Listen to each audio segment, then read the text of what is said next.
This is this week's WWE NXT full show results video, and the show started with a match between Indi Hartwell versus Tiffany Stratton, and the result of this match was Tiffany Stratton defeated Indi Hartwell by pinfall with a diving moonsault. Then we saw the ring set up for Thea Hale's award ceremony, the Honorable Professor Andre Chase presiding, and he presents her a plaque to celebrate her first victory. But JD McDonough interrupts and calls them all losers, and Andre tells him off. But JD picks at the Duke Hudson scab, asking if he's really on board, and says he's dressed for a fight, so get out of his ring.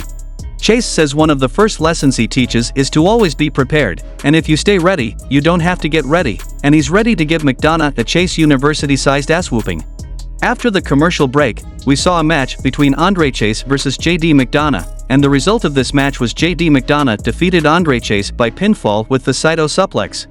The next match happened between Fallon Henley and Kiana James versus Ivy Nile and Tatum Paxley, and the result of this match was Fallon Henley and Kiana James won the match by pinfall with a running knee from Henley on Ivy Nile. Then backstage, New Day and the Schism are confronted, and New Day announces a tag team invitational next week, the winner of which gets to join them and Gallus and Pretty Deadly in the Vengeance Day tag title match. The next match happened between Creed Brothers versus Drew Gulak and Hank Walker, and the result of this match was Creed Brothers won by pinfall with a Brutus bomb from Brutus Creed on Hank Walker.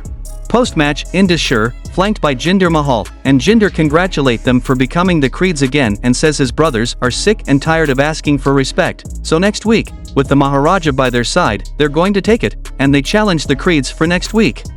The next match happened between Elektra Lopez versus Wendy Chu, and the result of this match was Elektra Lopez defeated Wendy Chu by pinfall with a loaded punch.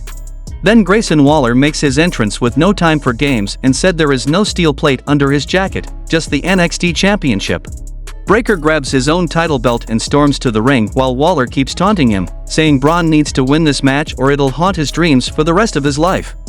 Braun Breakker forces his way past security to make his entrance. He and Waller brawl on the floor and Grayson throws him through a barricade.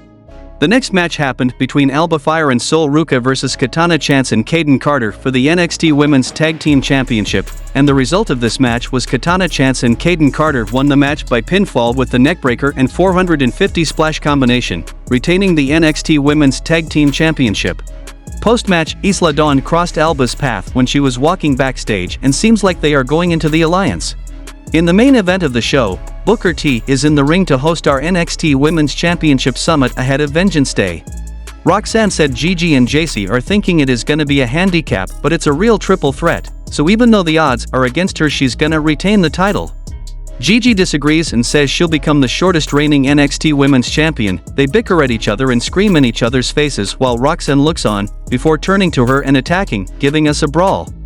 Booker exits the stage anywhere and the Toxics put Perez through the table, and Toxic Attraction stands tall, holding the title up together, and the show goes off air.